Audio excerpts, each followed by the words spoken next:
Bismillahirrahmanirrahim. Assalamualaikum warahmatullahi wabarakatuh. Alhamdulillah wassalatu wassalamu ala rasulillah wa ala alihi wa ashabihi mawalah amma ba'd. Kita lanjutkan pembacaan kitab Riyadhus Shalihin karya Imam An-Nawawi rahimahullahu ta'ala. Nafa'an Allahu bihi wa bi ulumihi fi daraini amin. Hadis berikutnya, wa an Anasin radhiyallahu anhu qala Rasulullah sallallahu alaihi wasallam, idza aradallahu bi 'abdihi khairan ajjala lahul uqubata fid dunya wa idza aradallahu bi 'abdihi syarra amsaka anhu bi dzanbihi hatta yuwaffiya bihi yaumal qiyamah. Wa qala nabiyyu sallallahu alaihi wasallam, inna idhamal jazaa'i ma idhamil bala'i wa inna allaha ta'ala idza ahabba qauman ibtalahum faman radiya falahu ridha wa man sakhita falahu sukhtu. Rawi Tirmidzi wa qala hadisun hasan. Dari Anas bin Malik radhiyallahu taala anhu, beliau mengatakan Rasulullah sallallahu alaihi wasallam pernah bersabda, idza aradallahu bi 'abdihi khairan, jika Allah mengharapkan untuk hambanya suatu kebaikan, maka Allah akan menyegerakan baginya al-uqubah, cobaan di dunia. Cobaan ini ialah sebagai penggugur dosa. Karena manusia punya dosa, dan apabila ia bersabar, maka dosa-dosanya itu digugurkan, terampuni. Dan juga dengan cobaan apabila ia bersabar, maka derajatnya akan diangkat oleh Allah. Berikut Allah beri pahala dari kesabarannya. Allah segerakan hukuman di dunia untuk menghapuskan dosa-dosa. Bayangkan kalau seseorang itu meninggal dalam keadaan masih ada dosa yang belum terampuni, maka hukuman di dunia itu sifatnya lebih ringan dibandingkan hukuman di akhirat. Wa idza aradallahu bi 'abdihi syarra, apabila Allah menghendaki bagi hambanya suatu kejelekan, amsaka anhu, maka Allah tahan darinya bidan bihi, dari dosa-dosanya. yakni Allah tahan untuk menghukum, hatta yuwaffiya bihi yaumal qiyamah, sampai disempurnakan hukumannya nanti pada dirinya di hari kiamat. Artinya Allah akan hukum dirinya dari dosa-dosanya, tidak dihukum di dunia, tapi Allah simpan hukuman nanti di akhirat. Tentu hukuman di akhirat lebih mengerikan. Terkadang Allah tahan cobaan. Ini hadisnya sangat jelas ya. Idza aradallahu bi 'abdihi syarra amsaka anhu bidzanbihi. Jika Allah menghendaki kejelekan, maka terkadang Allah itu menahan, dari Allah turunkan cobaan. Jadi kita sudah terjawab pernyataan kebanyakan manusia. Itu manusia jahat kok enggak mati-mati ya. Kayak ketoknya kok kafir tapi kok sugih ya. Dia itu orangnya jahat tapi kok enak terus uripe ya. Jawabannya jelas sih. Ada pada hadis ini tadi. Jadi jangan terkecoh. Seseorang terkadang kafir, terkadang ia jahat, tapi Allah limpahkan harta ya. Allah anugerahi, beri ya, rumah yang megah, istri yang cantik ya, atau pekerjaan yang di mata manusia itu dianggap terpandang, tapi di satu sisi dia bukan orang yang soleh, maka bisa jadi Allah menginginkan kejelekan. Aradallahu bi 'abdihi syarra, Allah menginginkan kejelekan ya. Yang ulama sebut istilahnya ialah istidraj.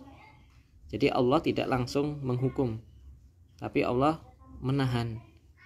Istilah bahasa Jawanya diujo ya. Jadi Allah berikan kenikmatan-kenikmatan di saat dia tidak soleh, di saat dia jahat, malah Allah tambah dari kesenangan dunia, nikmat-nikmat dunia. Bukan karena Allah cinta, tapi dalam rangka agar manusia itu semakin sesat, agar manusia itu semakin lupa dari bertobat ya. Fala maza azagallahu qulubuhum, fala mazagu azagallahu qulubuhum. qulubahum, ya. Tatkala manusia itu menyimpang, maka Allah akan jadikan menyimpang hatinya. Dan waqala Nabi sallallahu alaihi wasallam, dan Nabi Muhammad SAW bersabda, inna idhamal jaza ma'a idhamil bala. Sesungguhnya besarnya pahala itu sesuai dengan besarnya ujian, tentu dengan syarat ia bersabar, ya. Maka dalam suatu riwayat disebutkan juga apa? Sesungguhnya manusia yang paling besar cobaannya ialah para nabi, kemudian yang semisal dengannya, kemudian yang semisal dengannya. Karena nabi itu orang yang akan mendapatkan cobaan yang paling besar. Apa yang diinginkan? Allah menginginkan idhamal jaza, besarnya pahala. Maka kalau ada orang soleh, kalau ada orang yang hijrah, orang yang menginginkan kebaikan, tapi bersamaan dengan hijrahnya, bersamaan dengan ia ingin berubah menjadi orang yang baik, orang yang soleh, tapi malah Allah berikan cobaan dan cobaan dan cobaan, bisa jadi Allah ingin melipat gandakan dari pahala. Karena apa? Besarnya pahala itu sesuai dengan besarnya cobaan. Nah, kalau istilah orang Jawa, ya, atau mungkin di hadis juga ada, ya, semakin tinggi, ya, semakin tinggi pohon itu akan semakin kencang anginnya, ya. Semakin tinggi itu pohon akan semakin kencang goncangannya dari terpaan angin. Begitulah kehidupan manusia. Yang seseorang menginginkan kedudukan yang tinggi di sisi Allah, itu bukan jalan yang mudah, ya. Masih banyak jalan-jalan. Ia harus melawan hawa nafsu, dia harus melawan ketenaran, dia harus melawan cercaan manusia, yakni menahan untuk bersabar, ya, menahan dan untuk bersabar, ya.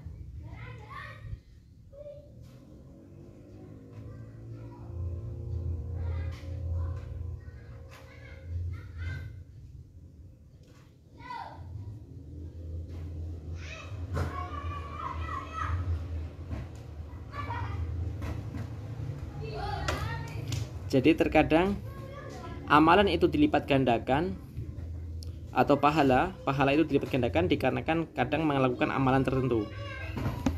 Namun juga ternyata ada yang istilahnya amalan yang disebut kesabaran, yakni amalan hati.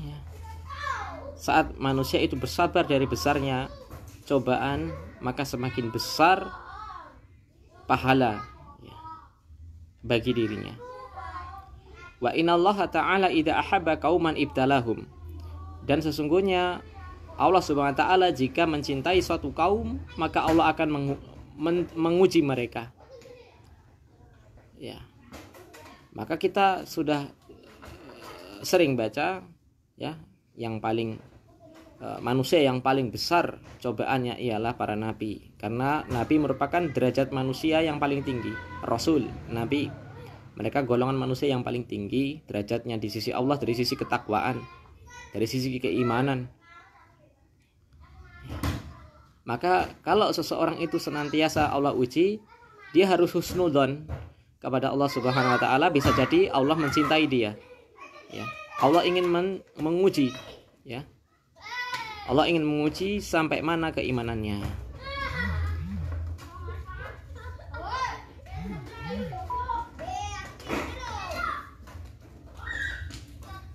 Apakah manusia itu mengira, ya,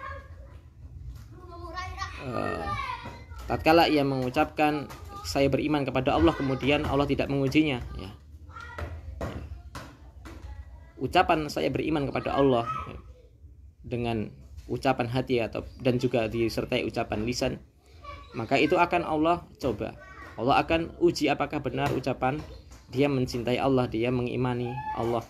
Allah akan uji dengan cobaan-cobaan. Apakah dia termasuk orang yang beriman atau termasuk orang yang kufur.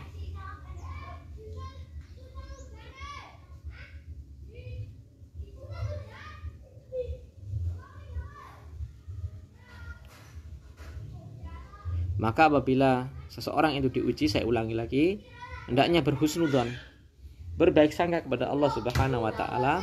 Bisa jadi Allah mencintai kita sehingga Allah menguji kita. Faman radiya falahu ridho. Ini tingkatan di atas syukur, tingkatan di atas sabar, ya. Tingkatan di atas sabar. Ada orang yang diberi pahala, ada orang yang diberi cobaan, dia bersabar. Tapi lebih hebat dari bersabar, yakni dia meridho, ya. Maka barang siapa yang ridho atas cobaan yang telah Allah berikan, maka keridhaan Allah baginya. Keridhaan Allah baginya. Tentu keridhaan ini merupakan suatu kebahagiaan tersendiri. Tatkala Allah meridhoi kita, artinya Allah akan memberikan pahala yang sangat besar. Waman sakhita falahu sukhtu, akan tetapi, ya, barang siapa yang marah, tidak sabar dari cobaan yang Allah berikan kepadanya, falahu sukhtu, maka kemurkaan Allah atasnya, na'udzubillah min dzalik. Artinya dia tidak bersabar. Nanti ada derajat-derajat seseorang yang ditimpa kesabaran, ditimpa cobaan, ya. Yang pertama dia marah. Ini yang terharam, ya, ini yang haram.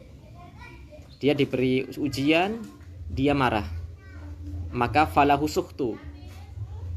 Maka Allah akan murka. Ini haram. Tingkatan yang nomor 3 ialah sabar. Saat dia diuji oleh Allah, ia sabar. Tingkatan yang kedua, ia ridho. Tatkala Allah mengujinya, ia ridho. Karena apa? Ia yakin Allah mencintainya. Yang ketiga, yaitu yang pertama, yang paling tinggi ialah bersyukur. Ini derajatnya para nabi, ya. Dan derajatnya orang-orang siddiq. Tatkala Allah uji, justru ia bersyukur. Bersyukur dari sisi apa? Dari apa yang ia alami dari ujian itu, ada pahala. Saat ia bersabar, saat ia bersyukur, Allah akan tambah lagi, ya. La in syakartum la azidannakum, ya. Bisa jadi dari cobaan tadi akan Allah uji, atau Allah akan ubah kejadian setelahnya, itu Allah berikan kenikmatan, ya. Hadis riwayat Tirmidzi, dan beliau Imam Tirmidzi radhiyallahu anhu, beliau mengatakan hadisun hasan. Hadis ini hadis hasan.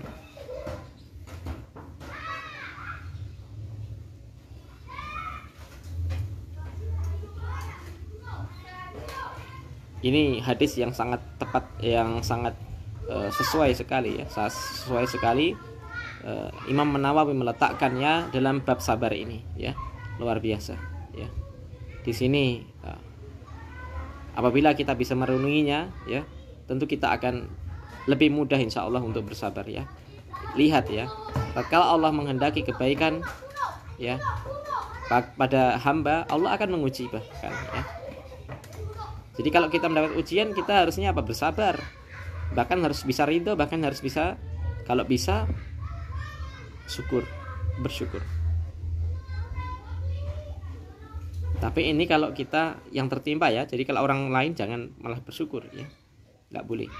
Jadi kalau yang ditimpa musibah itu kita sendiri bersyukur, bagus. Tapi kalau orang lain ditimpa musibah kita bersyukur, lah ini malah jahat ini, ya, nggak boleh. Lalu besarnya musibah, tatkala kita bersabar dari musibah itu, maka semakin besar pahalanya.